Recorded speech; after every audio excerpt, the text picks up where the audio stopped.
Bueno, a ver, ¿en qué quedamos? ¿En qué quedamos? ¿Cuál es la verdadera situación de lo que está pasando en el conflicto de Irán con Israel y Estados Unidos? Porque yo aquí solo veo que se asoma un mar de dudas y de muchas preguntas, y todo mientras que Trump saca pecho y dice que ya ha terminado casi su misión, ¿no? Quizás lo dice para preparar el terreno y marcharse, para irse de este pozo sin fondo en el que le han metido y está solo.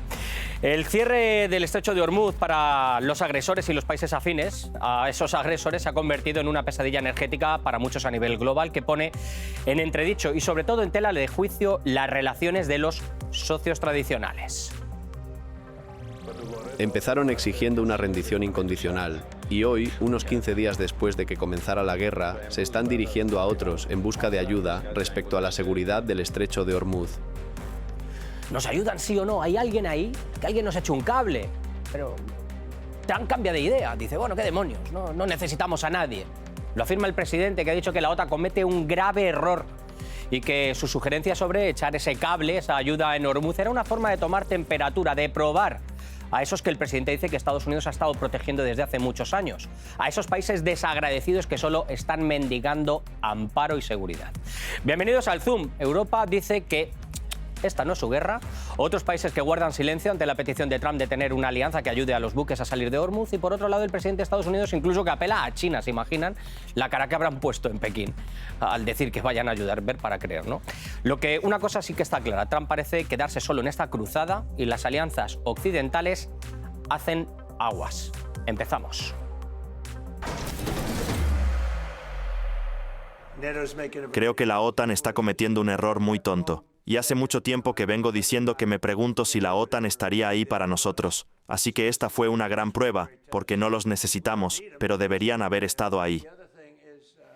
No los necesitamos, pero deberían estar, sí, pero no. A mí todo esto me suena, no sé, a ustedes a una especie de trampa, ¿no? ¿Qué les parece? Como si Trump dijera que está poniendo a prueba la lealtad de sus socios tradicionales de Estados Unidos, a los que demanda esa colaboración, o al menos lo ha dicho así, lo han escuchado. Lo dice para después recular y decir que todo era un globo sonda. Amago, pero no golpeo. Un paso para adelante y otro para atrás. Así es Donald Trump. Pero a tenor de las respuestas que ha recibido el mandatario estadounidense, pues ha quedado claro que no hay en el horizonte, a ver que no lo veo, no hay nadie que arrime el hombro en esta guerra, ni por afinidad, ni por amistad, ni siquiera por intereses económicos en Europa, ¿no? Pero a él le da igual, no necesita ayuda de nadie, lo ha dicho en las redes sociales y lo dice muy enfadado. Él ya lo sabía. Europa se desmarca de Trump y se lavan las manos pues Alemania, Reino Unido, Francia, Italia, incluso en Bruselas han llegado un poco más allá, alegando que no entiende las recientes maniobras, los movimientos de este socio estratégico, dicen todavía, ¿no? Envían un mensaje más claro. Aquí la tienen, a la señora Kallas. Esta no es nuestra guerra. Se lo traduzco. Arréglatelas. Al menos eso es como me ha sonado a mí, ¿no? Y esta respuesta a mí me es familiar. ¿No les parece que es lo mismo que dijo Donald Trump a los europeos con el caso de Ucrania? ¿Les quieren pagar con la misma moneda? ¿Va a reaccionar Donald Trump así? Porque el presidente republicano dijo que la guerra de Ucrania era una guerra de la administración Biden. Y ahora tenemos que el viejo continente le está dando la espalda en su lucha contra Teherán. Vaya, vaya, vaya lo que tenemos aquí. Francia no ha elegido esta guerra, no participamos en ella. Francia nunca participará en operaciones para reabrir o liberar el estrecho de Hormuz en el contexto actual. Tiempo revuelto, se tambalea, se gastó el amor de tanto utilizarlo. Tempestades en las relaciones de la Alianza Transatlántica. Como ven aquí, una fractura enorme. Está lejos de estar disfrutando los mejores días de vino y rosas, ¿no? Je t'aime, te amo. Eso se ha terminado. Desde mi punto de vista, en el futuro próximo, las tiranteces incluso van a poder ser mayores. Teniendo en cuenta que Donald Trump ya ha dicho que si Hormuz sigue cerrado y no puede salir petróleo de allí, pues que a él no le importa. Si los europeos pagan más por ello, a él ni le va ni le viene, que su país tiene hidrocarburos de sobra. Está preparando su salida inminente. También la de la guerra de Ucrania, ¿se imagina la cara con la que se quedarían los europeos? Así que aquí la alegría, el triunfo, el fracaso, el relato depende de quién lo proclame, de quién lo venda. Se vende por barrios. A mí me va de esta manera, a ti de esta. De la misma manera que se usan diferentes lenguajes, que se usan distintos raseros, dobles, como siempre, en diversas situaciones, dependiendo de cómo nos vaya bien, de cómo nos vaya mal, de lo que nos convenga. Y lo digo porque, de nuevo, el derecho internacional se escribe a medida, se hace como los trajes, y se diseña según las apetencias de unos, porque mientras se habla de exigir la libre navegación de Hormuz, se sugiere por parte de Estados Unidos que algunos países, repito, incluyendo China, que después hablaremos, deberían participar en la salvaguarda de esa libre navegación. Debe ser que desde Occidente, en algunas capitales, se olvidan que la ley debe ser igual para todos. Emmanuel Macron dijo que había llamado al presidente de Irán exigiendo que garantizara la libertad de navegación en el estrecho de Hormuz. Por alguna razón, a nadie parece importarle la libertad de navegación en el mar Mediterráneo ni en el mar Báltico, donde se han incrementado los casos de captura ilegal de petroleros. Claro, con eso se hace la vista gorda, ¿no? Pero el punto a tener en cuenta en la actual situación que tenemos delante es que Trump está poniendo, como lo ha hecho en otras ocasiones, en tela de juicio ese concepto de paraguas de seguridad y lo pone encima de la mesa.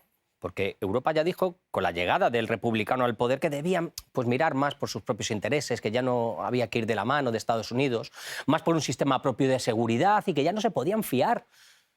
No se podían fiar del que siempre había estado pagando la cuenta. La desconfianza es un hecho en la OTAN. Y en este sentido hay que dejar claro que Trump ya ha anotado la matrícula de algunos países. A ver, tú qué has dicho, no nos olvidaremos. Por ejemplo, ha anotado el de mi país, el de España, que ha plantado cara a las exigencias de Washington, tanto en el conflicto de Irán como en el aumento de la aportación en el gasto en defensa. No así en Ucrania, firmando hoy nuevas ayudas a Zelensky, ¿no? Pero los cimientos de las alianzas tradicionales empiezan a mostrar algo más que grietas, porque incluso se ve un pulso político. Gastamos billones y billones de dólares en la OTAN para defender a otros países. Y siempre he dicho que si alguna vez llega el momento de defendernos a nosotros, ellos no van a estar ahí. Muchos de ellos no estarían ahí. Y vamos a tener que empezar a pensar más inteligentemente en este país. Ya saben que estamos muy activos en las redes sociales, les damos las gracias por su colaboración. También les hemos dejado un mensaje en Telegram, sobre todo con el respeto. Todo el mundo tiene opiniones diferentes, pueden dejar las suyas, pero siempre desde el respeto. Nos pueden seguir con ese código QR o quizá en otra plataforma en las redes sociales, en X, por ejemplo. Pueden seguir mi cuenta particular, pero también la del programa, postear, comentar, valorar, decir lo que ustedes quieran. Libertad total y absoluta. Y si lo que quieren es ver algún capítulo, se han perdido alguna edición de Zoom Plus, también de nuestro programa, o quieren volver a verlo porque les haya gustado o quieren anotar algo, pues ya lo saben. Entran en la página web de actualidad.rt.com, la página web de RT en español, y en la sección de programas, ¡pum!, buscan el Zoom y el Zoom Plus, y ahí están todos nuestros episodios. Así que no hay excusa para perderse ni uno solo. Ahora sí, al análisis y al debate. Vengan conmigo. Vamos a tomar el pulso al resultado de las relaciones entre Estados Unidos y los que se consideraban sus socios tradicionales, tanto los aliados de la OTAN en Europa como en otras latitudes, Japón, Corea del Sur, Australia incluso, ¿no? Porque esta guerra contra Irán ha dejado al descubierto las costuras tan endebles que tienen todas estas alianzas. Tengo el placer de poder hablar con José Menéndez Manjón, escritor y miembro del Instituto Español de Geopolítica, y con Micaela Constantini, periodista de PIA Global especializada en temas de la Unión Europea. José, Micaela, muchísimas gracias por estar conmigo en el Zoom. José, voy a ir directo al grano. ¿Hoy la OTAN tiene sentido viendo las relaciones que hay entre el bloque europeo y Estados Unidos? O mejor dicho, entre Trump y el actual gobierno de Europa o de Bruselas. Hola, buenas tardes. Pues bueno, en primer lugar tendríamos que preguntarnos si desde 1991 tiene sentido la OTAN. O sea, el problema viene de mucho más atrás. La OTAN se configuró como un sistema para mantener a los americanos en Europa, a los rusos fuera de ella y a los alemanes sometidos al yugo de los anglosajones. Y ese vínculo transatlántico, célebre, pues se sigue manteniendo cuando realmente ya no hay condiciones objetivas que lo garanticen. O sea, no hay ninguna gran amenaza para la Europa occidental, ni para los Estados Unidos. Entonces, bueno, entre los pequeños problemas, por decirlo de alguna manera, que han surgido últimamente, está la guerra de Ucrania, que fue, como señala Trump, organizada por la administración Biden y que, bueno, la ha heredado la administración Trump, pero con ella llega una serie de dudas que una administración de carácter más nacionalista norteamericano, como es la de Trump, se está planteando. Y una de ellas es bueno, ¿por qué pagamos esto? Ujú. ¿Por qué nuestros socios no pagan? ¿Por qué nuestros socios han pasado decenas de años viviendo de nuestro dinero? Y bueno, esto es lo primero que Trump pone sobre la mesa. Y lo segundo es que, bueno, Trump ve muchas opciones de hacer estupendos negocios con los rusos y de romper o de por lo menos debilitar la cohesión del eje entre Moscú y Pekín, llevándose bien con Moscú. Y evidentemente, no olvidemos que la rusofobia fundamental no es de Estados Unidos. Viene de los países Ujú. bálticos, viene de Bruselas, viene de Polonia. Lo que Entonces, claro, los ha dejado en evidencia. Lo que sí que me ha llamado la atención es que ¿quién podría pensar, Micaela, que un conflicto en unas latitudes como es Irán, un conflicto unilateral que ha iniciado Estados Unidos y que ya hemos visto cómo incluso desde el que era el director del Centro Nacional de Contrainteligencia dice que ha sido impulsado por Israel, que le ha llevado Israel a Estados Unidos? Después hablaremos de todo esto. Que un conflicto en Irán haya generado este debate y esta controversia entre los aliados, ¿no? Dicen en Europa, esta no es nuestra guerra. Trump decía, la de Ucrania tampoco es la mía. Por eso decía que surgen estas divergencias, ¿no? A mí me parece que de todo menos unión. Micaela. Sí, tal cual. Me parece que esta no es nuestra guerra, que da de manera unánime toda Europa, es la primera decisión unánime que pareciera ser que toma la Unión Europea y los países de la OTAN también. Y es importante rescatarlo porque justamente se venía viendo no solamente la fisura transatlántica entre la Unión Europea o la OTAN y Estados Unidos, sino también dentro de los mismos países de la Unión Europea. Siempre tenían posiciones distintas y bueno, generaba cada vez una fractura más grande. Entonces me parece que en principio sí destacar que no es nuestra guerra que llevan adelante los europeos, es una acción contundente, es una decisión unánime y que hay que destacarla. No obstante, a mí me parecería que deberíamos por lo menos hilar un poquito más fino, porque ellos hablan de esta no es nuestra guerra, en relación por ahí a nivel más militar, ¿no? Haciendo hincapié de que, como otras tantas veces, Estados Unidos dejó afuera a lo que ya no considera como un actor geopolítico importante, relevante a nivel internacional, que es la Unión Europea. Los europeos los dejan afuera, no les avisan, ni a la Unión Europea ni a la OTAN, la ofensiva y la guerra que iban a iniciar con Irán. Entonces ellos lo vinculan directamente con lo militar. Ahí, bueno, habrá que ver en realidad, porque tuvieron cierta participación los europeos, si nos ponemos a hilar un poquito más finito.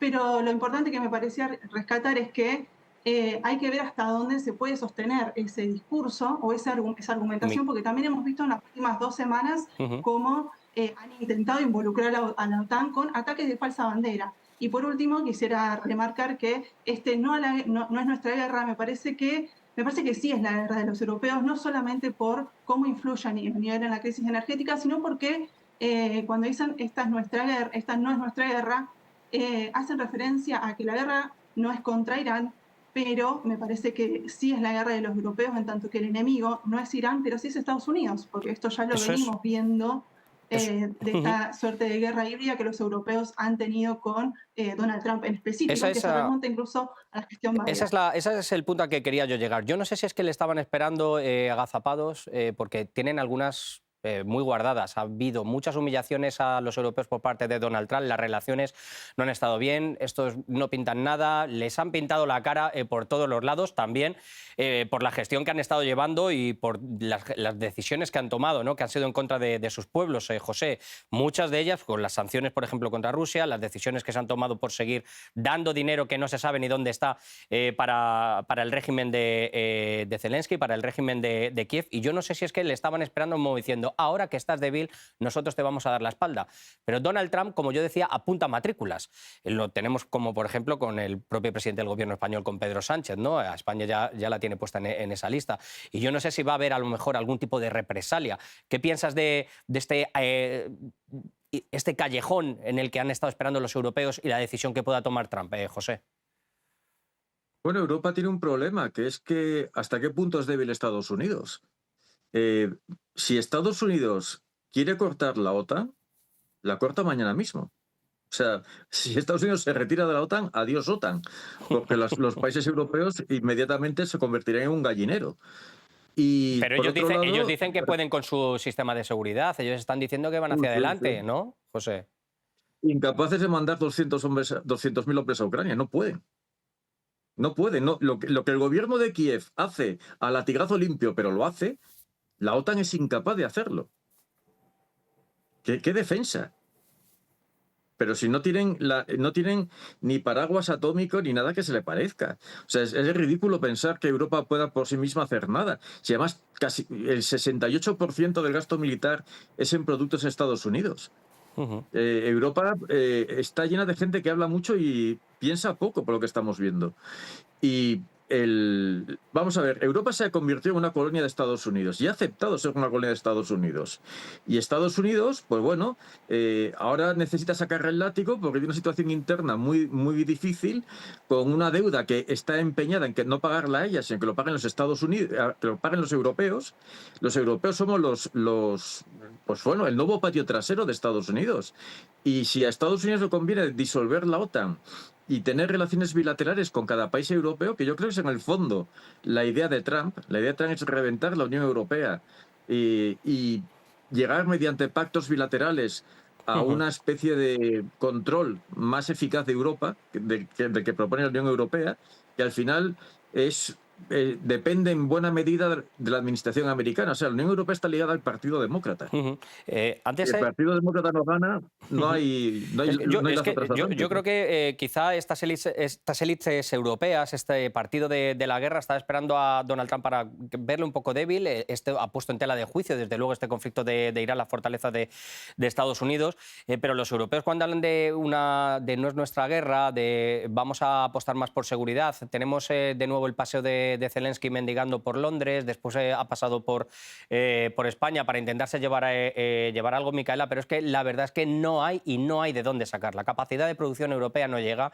Zelensky ha perdido el foco, Ucrania en este caso ha perdido el foco por el tema de Irán, como es obvio. Ni Estados Unidos puede seguir regalando y tirando dinero como ha hecho la administración Biden. El propio Trump lo dijo, ¿no?, en la comparecencia hace escasamente unas horas en la Casa Blanca, Micaela. Es que sí, tal cual. De hecho, coincido con lo que marcaba el colega respecto a la subordinación que tiene Europa para con Estados Unidos. No es tan sencillo desligarse de esta manera, por eso Trump comienza con estas amenazas, con estas represalias de quitarle el dinero a la OTAN, quitarle el dinero a Ucrania, y claramente esta subordinación no solamente se da en el plano militar, sino también se dio a través de las decisiones que han tomado las élites europeas, por ejemplo, para con lo que fueron las sanciones contra Rusia, que ha generado una dependencia energética muy importante con respecto a Estados Unidos. Es decir, no solamente es una subordinación estratégica, sino también una dependencia económica, una dependencia energética y militar.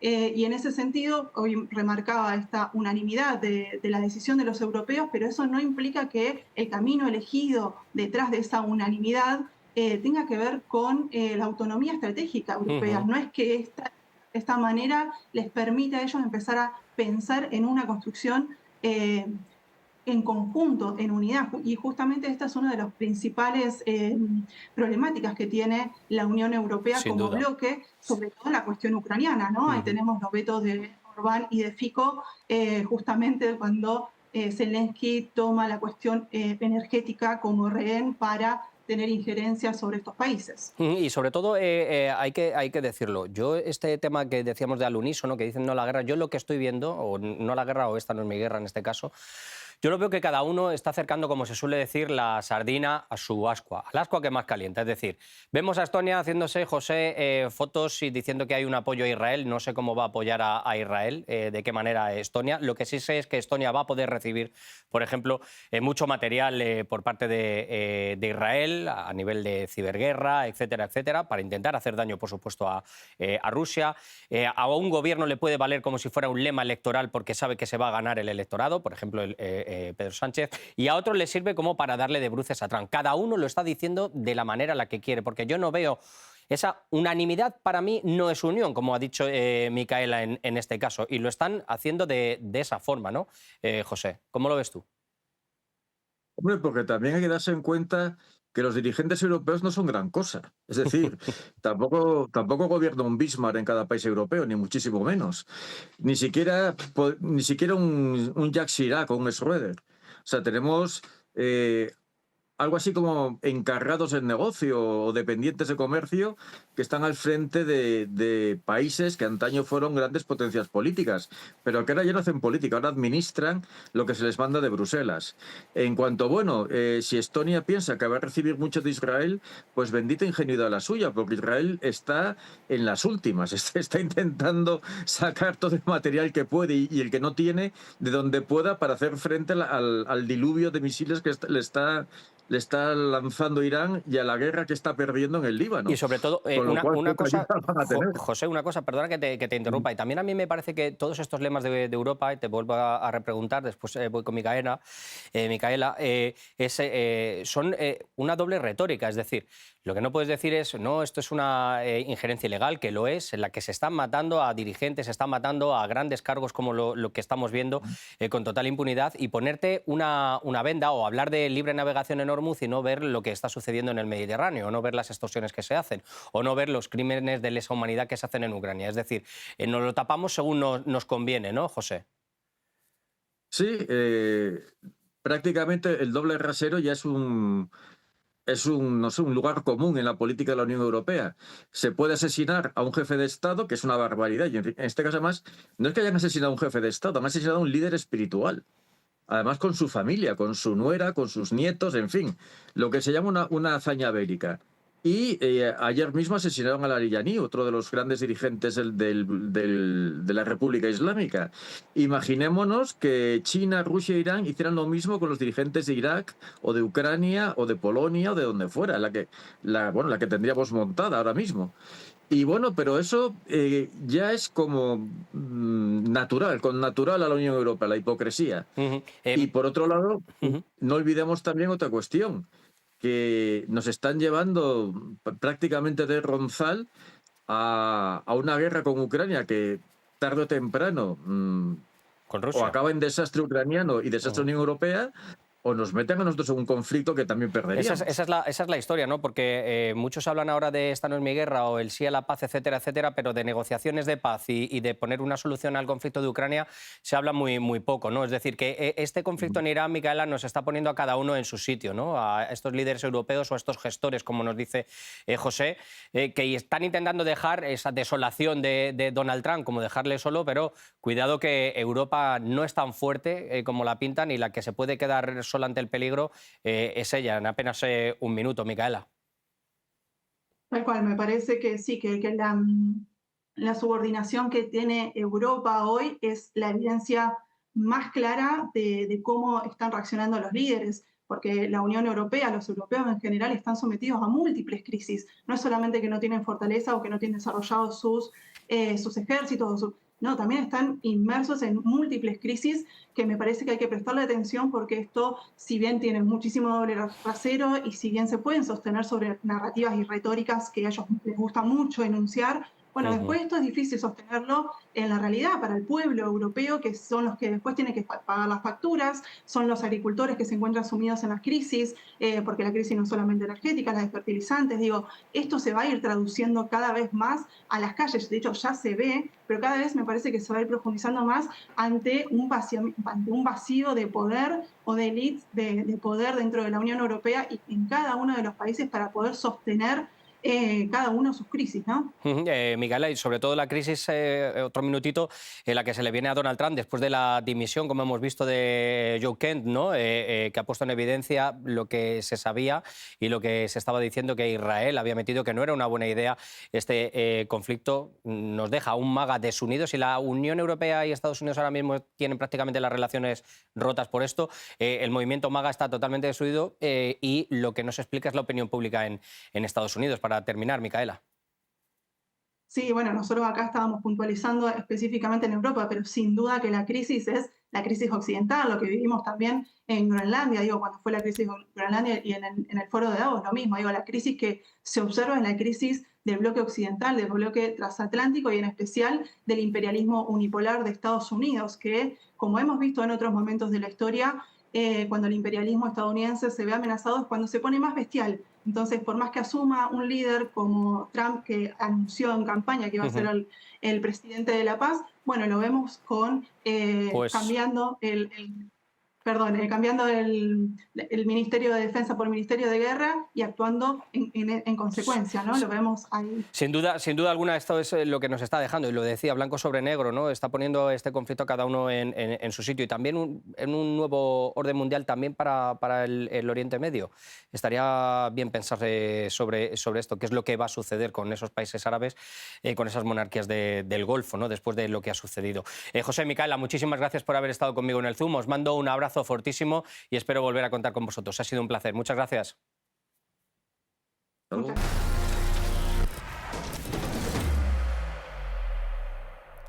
Bueno, termino rápidamente el programa de hoy dándoles mi opinión de esta relación tan tormentosa como han visto que se ha desatado en el seno de la OTAN, ¿no? Era sabido que a Trump no le gustaba mucho la alianza, más que nada por el tema monetario, ya saben, porque se mueve por dinero el magnate, porque siempre han arbolado el discurso de que son unos pobrecitos en Estados Unidos, de que todos se han aprovechado de ellos, que deberían ayudarles, y les ha apretado las clavijas a los socios europeos, y eso no gustó mucho en algunas capitales. Pero el hecho es que otros sí que obedecieron a pies juntillas, ¿no?